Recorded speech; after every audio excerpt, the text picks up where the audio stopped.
Babylon का रथ निर्माता बंसीर बहुत परेशान था। अपनी संपत्ति के चारों ओर बनी निचली दीवार पर बैठकर वह अपने घर और अपने वर्कशॉप की ओर देख रहा था, जिसमें एक संपूर्ण रथ तैयार खड़ा था।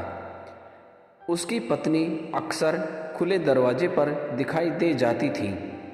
उसकी नज़रों से पता चलता था कि खाने का थैला खाली था और उसे रथ का काम पूरा करना था। उसे हथौड़ा चलाना था, पॉलिश और पेंट करना था, चमड़े को पहिए के चारों ओर चढ़ाना था और इसे अमीर ग्राहक को देने के लिए तैयार करना था ताकि वे इसे ले सके। तब भी उसका मोटा और मजबूत शरीर उस दीवार पर बैठा था। उसका धीमा दिमाग एक ऐसी समस्या से जूझ रहा था जिसका जवाब पाना मुश्किल था। यूफ्रेट्स की घाटी पर आग बरसाता सूरज उसे परेशान कर रहा था। पसीने की बूंदें उसकी बाहों पर आकर उसकी छाती के घने बालों पर टपक रही थी। उसके घर के आगे राजा के महल को घेरने वाली ऊंची दीवारें थीं। नज़दीक में बेल के मंदिर की रंगीन मीनार थी जो नीले आसमान में प्रवेश कर रही थी। ऐसी विशाल सुंदरता के सामने उसका साधारण घर था और वैसे कई लोगों का घर था जो और भी साधारण थे। बेबीलोन ऐसा ही था, विशालता और साधारण का समावेश, चमकती अमीरी और उदास गरीबी का संगम जो साथ साथ मिलकर शहर की मजबूत दीवारों के बीच वास कर रहे थे। अगर उसने पीछे देखा होता तो पता चलता कि उसके पीछे अमीरों के शोर मचाते रथ जा रहे थे और आसपास व्यापारी और नंगे पैर चलते भिखारी थे। अमीर लोगों को भी राजा के काम के लिए पानी ढोते गुलामों के लिए रास्ता खाली करना पड़ता था जो झूलते बगीचों के लिए भारी बकरी के चमड़े में पानी ले जा रहे थे। बंसीर अपनी समस्या में इतना उलझा हुआ था कि उसे व्यस्त शहर का शोर सुनाई नहीं पड़ रहा था। एक परिचित वाद्य यंत्र के तारों से आते संगीत ने उसे मानो नींद से जगाया। वह मुड़ा और उसने अपने सबसे अच्छे दोस्त संगीतज्ञ कोबी के संवेदनशील और मुस्कुराते चेहरे की ओर देखा। मेरे अच्छे दोस्त, भगवान तुम्हें ढेर सारी आज़ादी दे, कोबी ने सलाम करते हुए कहा। लेकिन तब भी ऐसा लगता है कि वे इतने दयालु हैं कि तुम्हें काम करने की ज़रूरत नहीं है। मैं तुम्हारे सौभाग्य में तुम्हारे साथ खुश हूँ और इसे मैं तुम्हारे साथ बांटूंगा भी। कृपया अपने बड़े बटुए से 2 साधारण सिक्के निकालो और उन्हें मुझे दे दो। जब तक रात में सज्जन पुरुष के यहाँ भोजन समाप्त न हो जाता तुम उन्हें खोओगे नहीं, क्योंकि वे तुम तक वापस आ जाएंगे। अगर मेरे पास 2 सिक्के होते, बंसीर ने दुख से कहा, तो मैं उन्हें किसी को भी नहीं देता, तुम्हें भी नहीं मेरे प्यारे दोस्त, क्योंकि वे मेरी पूरी संपत्ति होते। कोई भी इंसान अपनी पूरी संपत्ति किसी को नहीं देता, अपने सबसे अच्छे दोस्त को भी नहीं। क्या? कोबी ने आश्चर्य से कहा। तुम्हारे पर्स में एक सिक्का भी नहीं है, फिर भी तुम दीवार पर मूर्ति की तरह बैठे हो। भगवान की दी हुई दिक्कत ही होनी चाहिए, बंसीर ने स्वीकार किया। यह एक सपने से शुरू हुआ, एक ऐसे बेमतलब से सपने से जिसमें मैंने सोचा कि मैं एक पैसे वाला आदमी हूँ। मेरे बेल्ट में एक भारी बटुआ लटका हुआ था जिसमें सिक्के भरे हुए थे। उसमें सिक्के थे जिन्हें मैं भिखारियों को उधारी से दे रहा था। उसमें चांदी के सिक्के थे जिनसे मैंने अपनी पत्नी और अपने लिए मनचाही चीज़ें खरीद रहा था। उसमें सोने के सिक्के थे जो मुझे सुरक्षित भविष्य का एहसास देते थे और चांदी को खर्च करने की हिम्मत देते थे। संतुष्टि का एक एहसास मेरे अंदर था। तुम मुझे एक मेहनतकश दोस्त के रूप में ही जानते होते, नहीं मेरी पत्नी मुझे ऐसा जानती। अगर उसका चेहरा झुर्रियों से आज़ाद और खुशी से चमक रहा होता, वह फिर से अपने नए विवाहित जीवन की मुस्कुराती लड़की होती। सच में एक सुंदर सपना था, कोबी ने कहा, लेकिन ऐसे खुशनुमा एहसासों ने तुम्हें दीवार पर बैठी उदास मूर्ति के रूप में कैसे बदल दिया? सच में क्यों? क्योंकि जब मैं उठा और मैंने देखा कि मेरा पर्स कितना खाली है, विद्रोह की एक भावना मेरे शरीर में दौड़ गई। इस बारे में बात करते हैं क्योंकि जैसा जहाजी कहते हैं, हम दोनों एक ही नाव में सवार हैं। छोटी उम्र में हम पुजारियों के पास ज्ञान पाने गए, बड़े होने पर भी हम अच्छे दोस्त बने रहे। हम अपनी तरह के संतुष्ट लोग रहे हैं। हमें लंबे समय तक काम करके और अपनी आमदनी खर्च करके खुशी मिली है।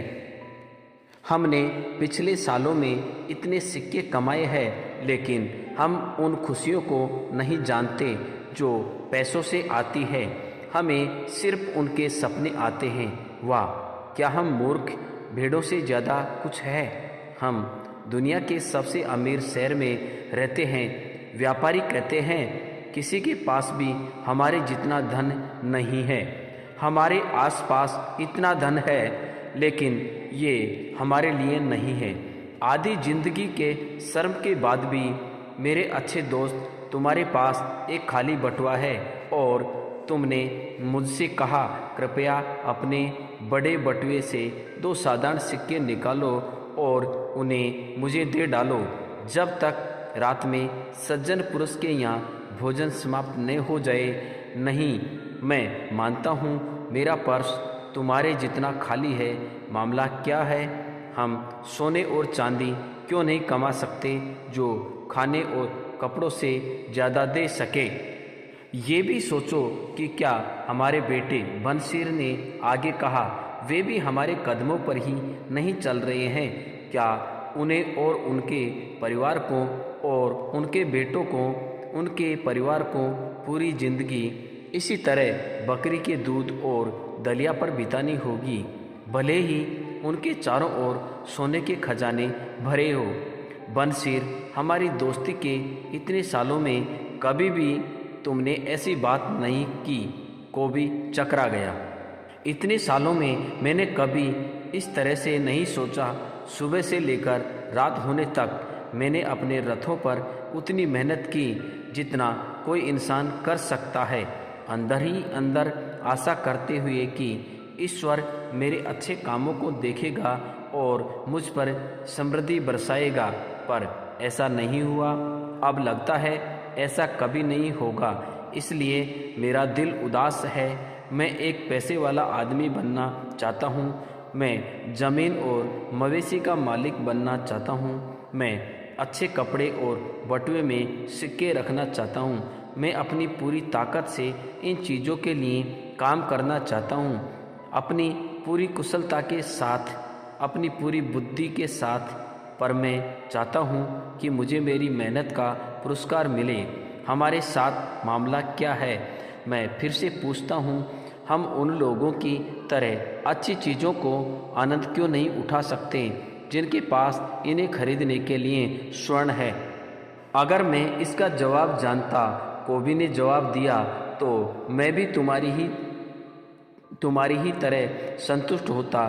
संगीत में मेरी कमाई जा चुकी है।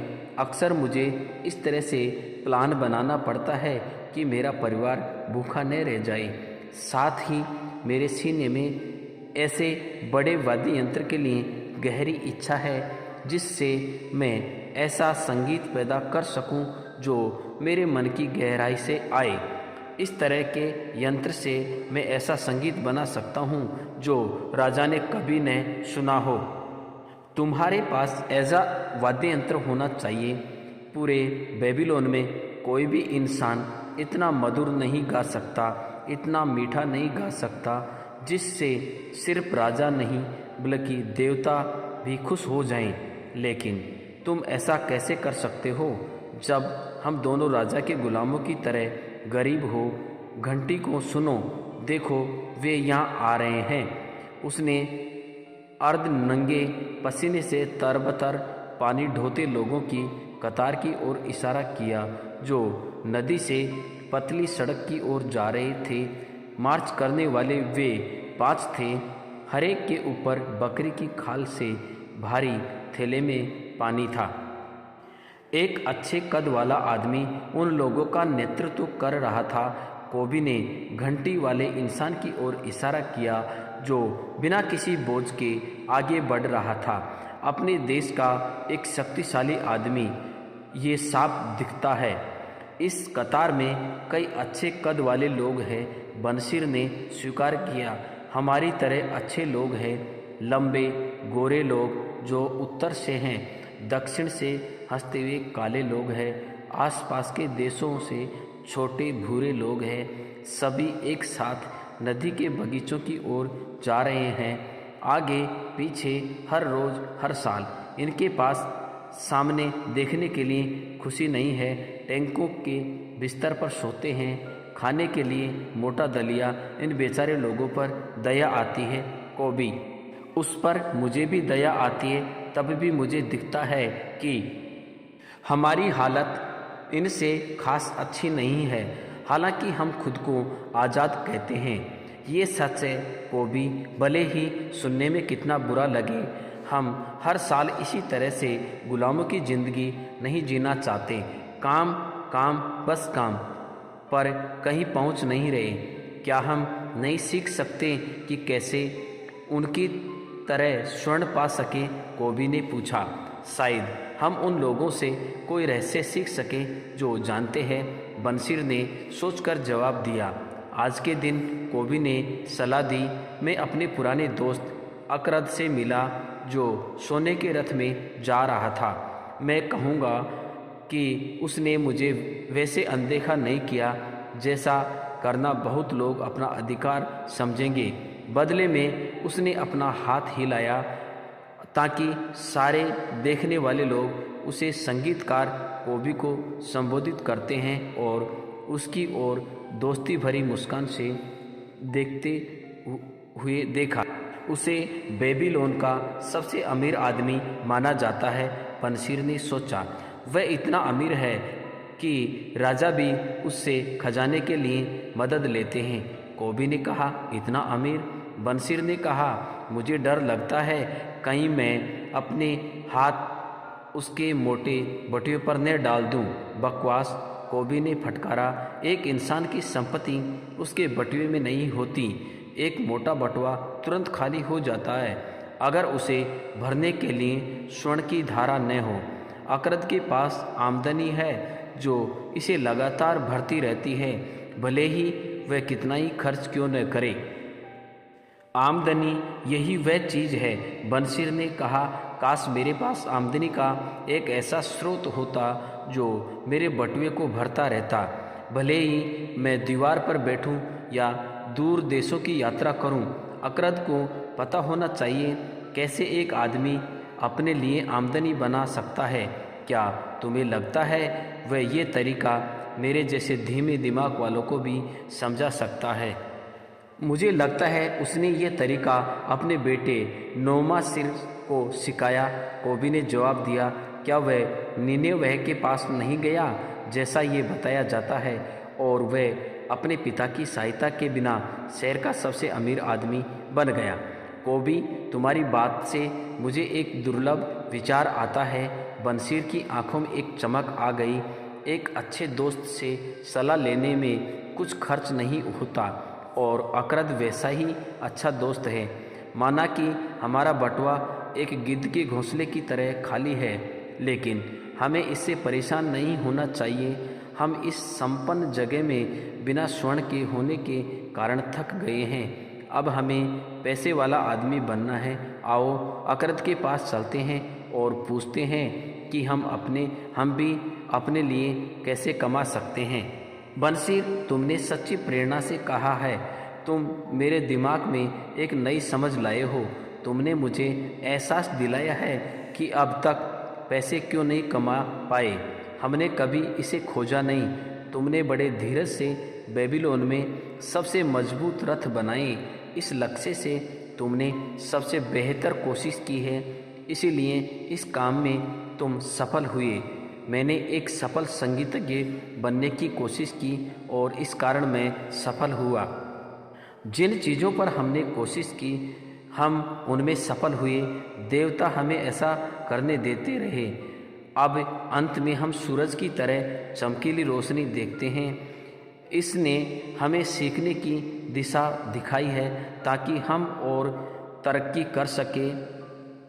इस नई समझ के साथ हम अपनी इच्छाओं की पूर्ति करने के लिए अच्छे तरीके पाएंगे।